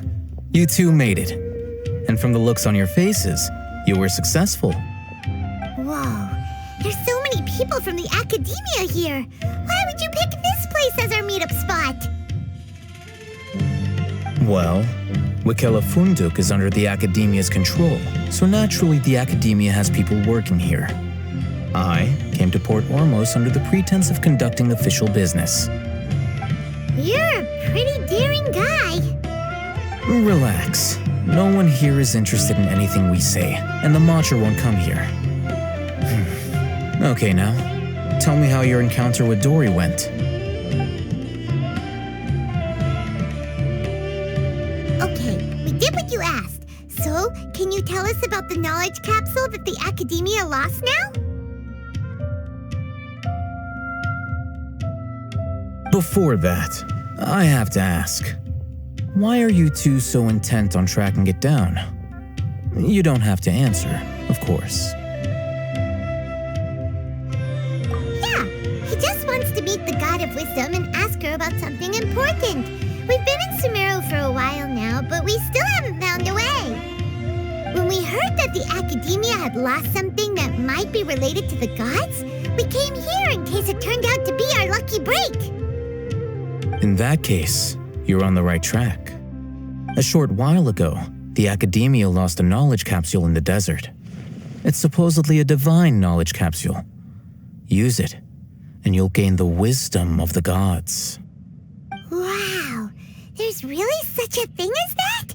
Hey, if we find it, do you think we could learn how to meet the Dendro Archon? Ooh, or how to find your sister? I highly doubt it has any mystical properties, but it does indeed exist. And it's right here, in Port Ormos. So, where exactly? That's what we need to find out next. I won't deny that. I am investigating because I'm curious as to what the divine knowledge capsule truly is. As you know, the Eremites in Port Ormos also have their eyes on it. It is an extremely precious item. The knowledge contained within may bring great power or wealth to whoever has it in their possession. Several brigades have been vying for ownership of it as of late, but there is still no victor. My personal finances and connections cannot compete with those of the Eremites. After attempting various methods, I finally managed to reach a tentative agreement with several brigades. I agreed to forego ownership of the divine knowledge capsule in exchange for the opportunity to study it. After all, there's no harm in understanding what it is. However, there are those who are less amenable to negotiation, such as those from Ain al-Ahmar. They adamantly believe that the divine knowledge capsule contains the Scarlet King's power, and that he will return to this world when they obtain it. They refuse to let anyone from the Academia tarnish their deity's soul. So you kept hounding them because they refused to cooperate with you? Yes. Ain al-Ahmar isn't exactly wealthy, but its members are determined to get that capsule by any means necessary. To that end, they've resorted to many methods more foul than fair in order to amass sufficient funds. So, I've been sabotaging their business to force them into negotiating with me. The Divine Knowledge Capsule should be up for a secret auction within the next few days. Each brigade will place their own bid, and the prize will be covertly given to the winner. To ensure the capsule's security and to evade the Matra's notice, the winning brigade will not publicly disclose their victory. Unless I know whose hands the Divine Knowledge Capsule ends up in, my agreements with them will fall through. Dory is the most reliable source of information, but that avenue was previously closed to me. With you on board now, the situation is different. In other words, you wanted us to befriend Dory so you could find out where the Divine Knowledge Capsule is. Yes, you can say that. But this arrangement harms none of us. The day after tomorrow, go back to Dory and try to purchase information on the Divine Knowledge Capsule's whereabouts. If she has no information, wait 2 days and approach her again. If I get the opportunity to study the Divine Knowledge Capsule, I will relay my findings to you. Will that suffice as compensation?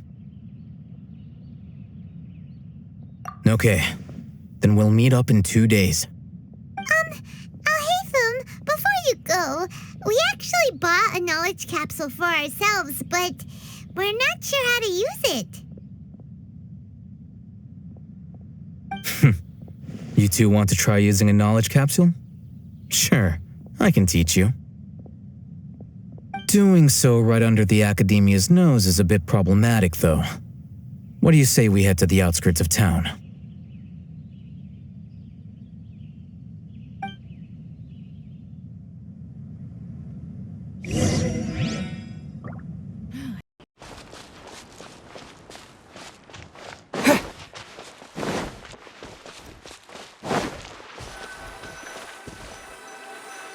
All right, this place works.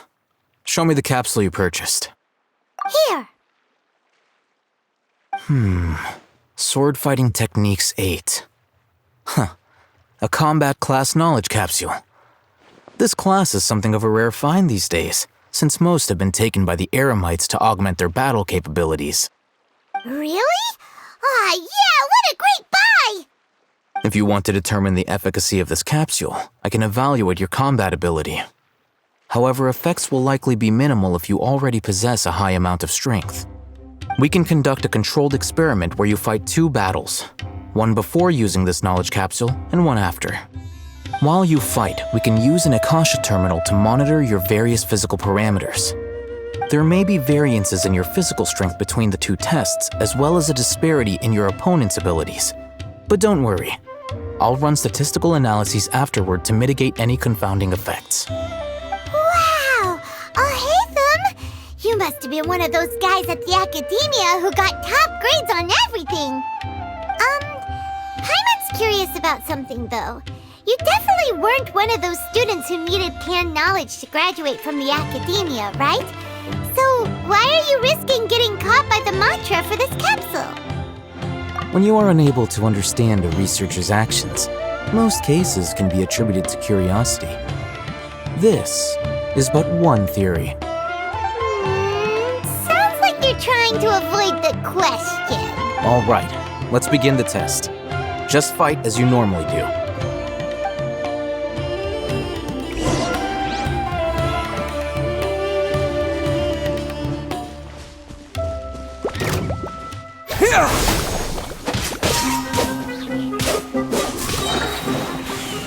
Germinate! There is no escape! How rude! Here we go! Yeah! Time for takeoff!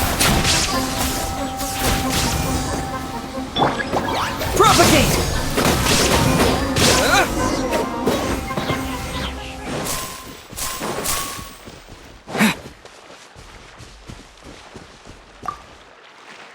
All right. I'll link your Akasha terminal to record data. The next step is to use this knowledge capsule. Hold it in your hand. I'll help you establish a connection with it so you can activate its power.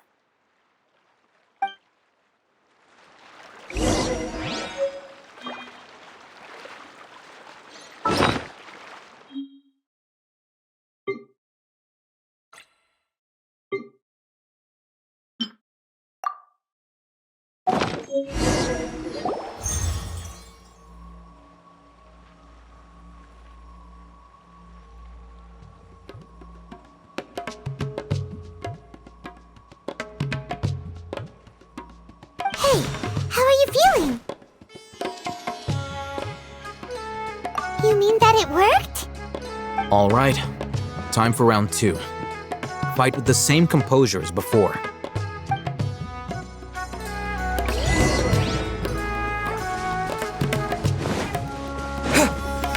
Scatter! Yeah! Yeah!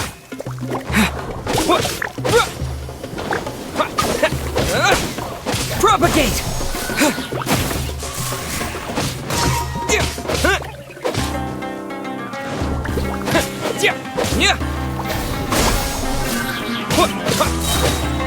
Spring forth!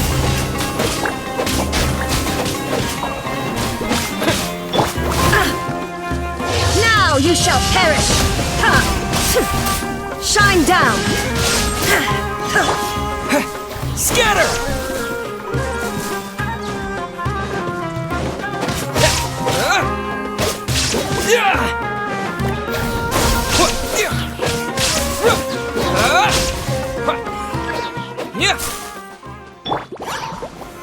Solidify! Order guide you!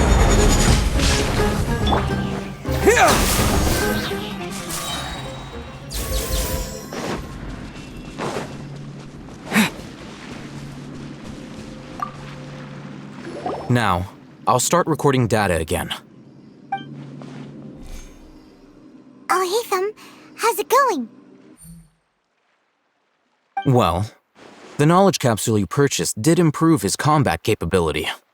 During the second fight, his overall fighting performance increased by 0.073%. Wait, how much?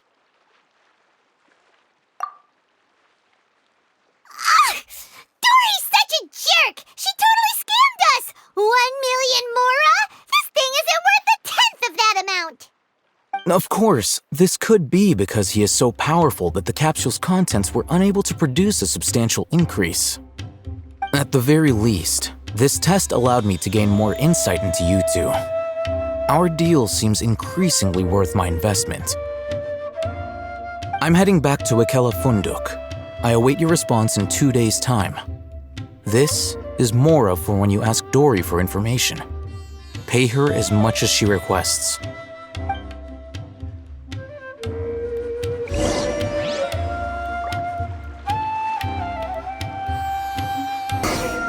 Let's see Dori today and ask her about where the Divine Knowledge Capsule is.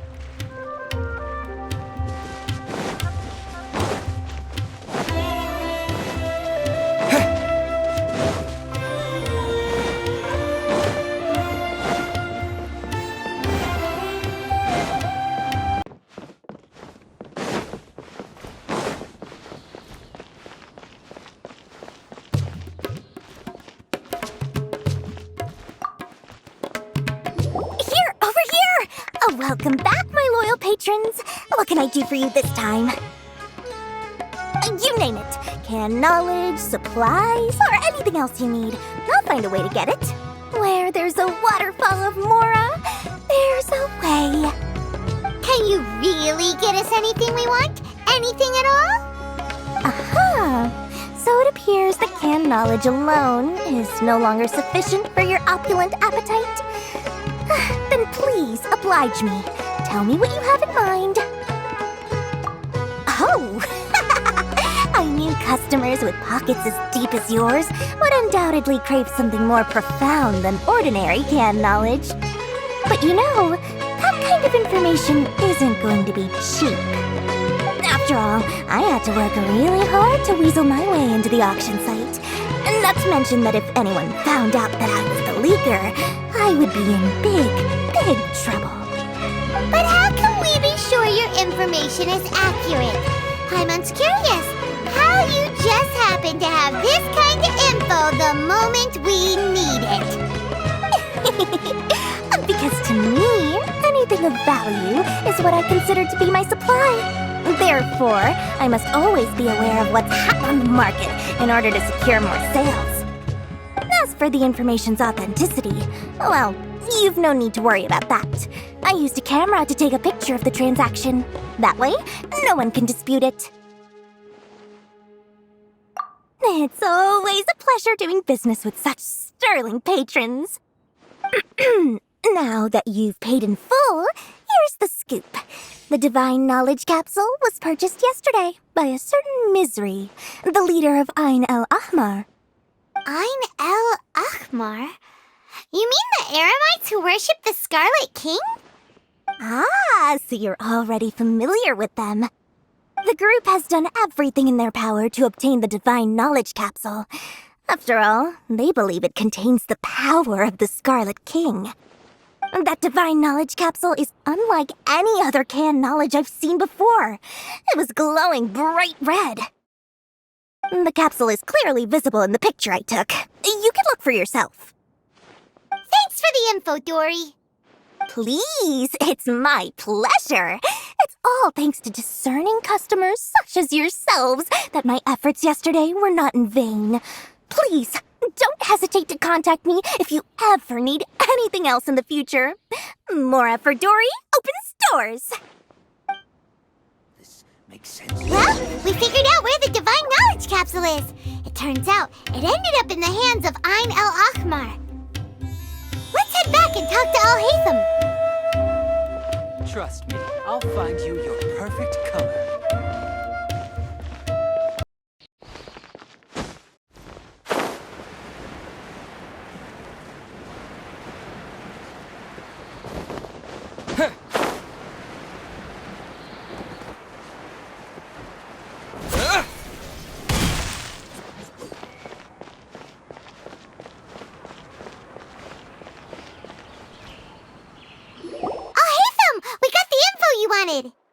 Really? All right. Let's hear it. Dory even gave us evidence to verify the intel. Have a look. Huh, look at that. Clear as day. It must have taken some guts just to infiltrate the scene of the Eremites' transaction. But then to get close enough to take a picture like this. Bold move, Dory. Very bold move. All right. The person in this picture is indeed Misery, the leader of Ain el-Ahmar, and the glowing red capsule he's holding appears to be the Divine Knowledge Capsule. In which case, if we play our cards right, when we confront them next week, we should be able to force them to show their hand. At first, Paimon didn't get why you were provoking these Ain el-Ahmar guys. But now, it sort of makes sense. Everything's playing right into your hands. After we defeat them, we can finally have a serious talk with their boss and get them to lend us the Divine Knowledge Capsule. Thank you for your time and efforts. Take a few days off while I make some preparations. Let's meet up again on the afternoon of the arranged date, 3 o'clock sharp. See you then.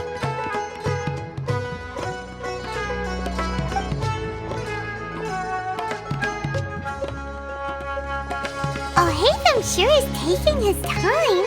Where could he be? Oh, there he is. Sorry to keep you waiting. Let's head to the pier in front of Pharos Lighthouse. Yep, let's go.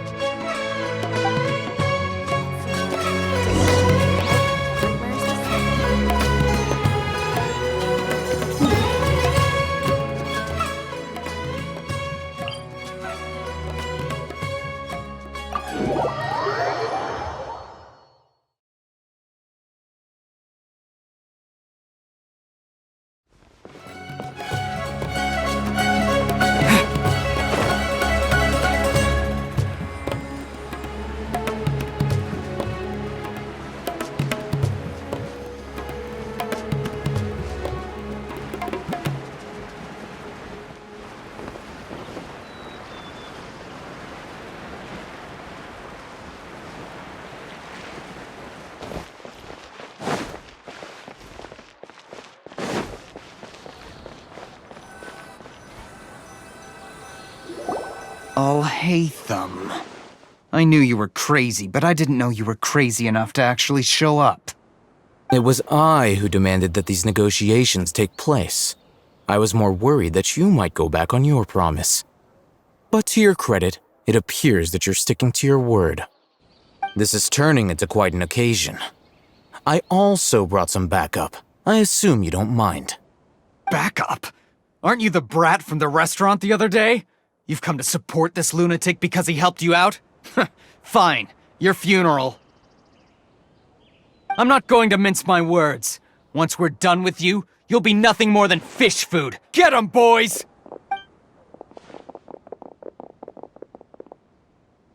Uh-oh, here they come. Good luck, you two. That's close enough. Brace yourselves. Think you can get away?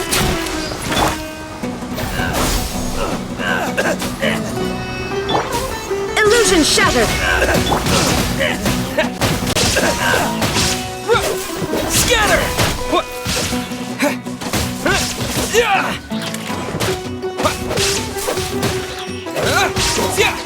Propagate! I'll be back.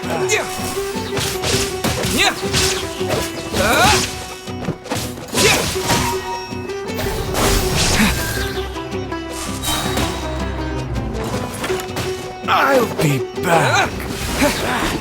Feeling Germinate today. There is no escape! Inazuma shines eternal! Kill!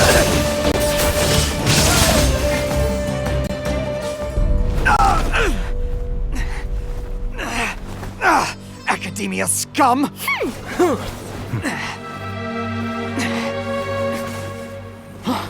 Boss! Finally! Did you use it? Great! Now we can...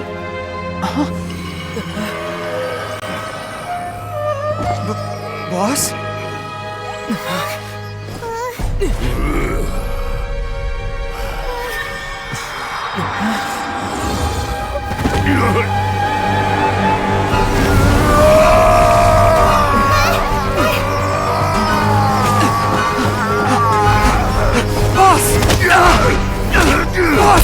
What's wrong? What happened to him? We have to cut his Akasha connection, now.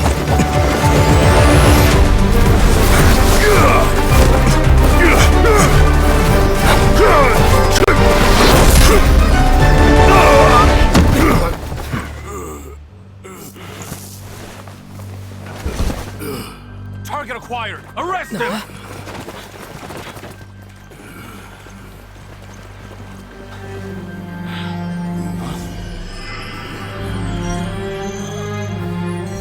Do not impede our work. Is that understood, Alhaitham? Of course. I was only trying to help. Take him away!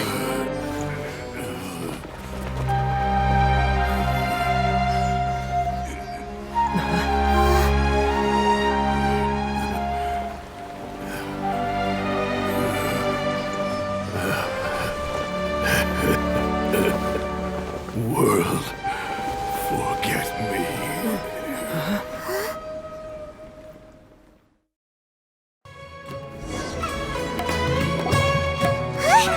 What in Tibet just happened? It's like that big guy suddenly lost his mind. It looks like he used the Divine Knowledge Capsule. You mean the Divine Knowledge Capsule did that to him?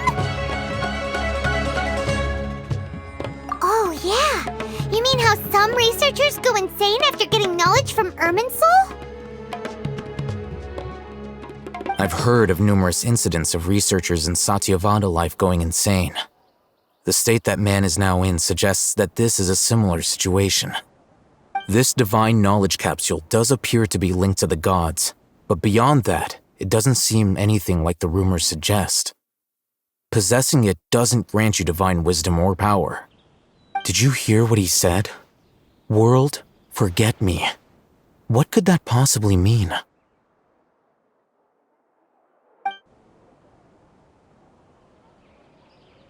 If the mantra took him away, then that means the Academia got the Divine Knowledge Capsule back too. What a shame. We were so close. Still, Paimon didn't expect the Divine Knowledge Capsule would be so dangerous. Imagine if we tried to open it. Oh, who knows what would have happened to us? As things stand, there is no reason for me to remain in Port Ormos. I believe our collaboration has also reached its end. Oh, We were so busy trying to find the Divine Knowledge Capsule that Paimon forgot to ask you something. Since you're a member of the Academia, do you have any idea how we can go about meeting Lesser Lord Kusanali?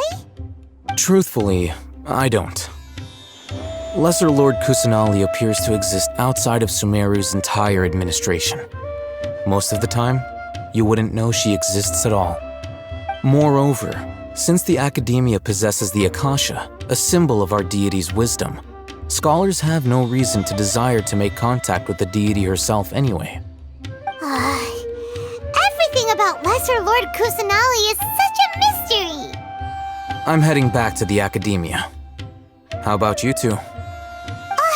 It's almost the day of the Sub-Zero's festival! Maybe we should head back too.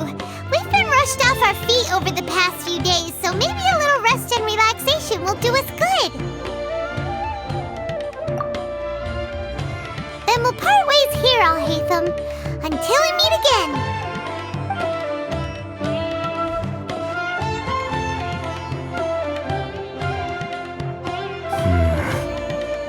Now, do I deal with this thing first? Or should I produce the report that the higher-ups require?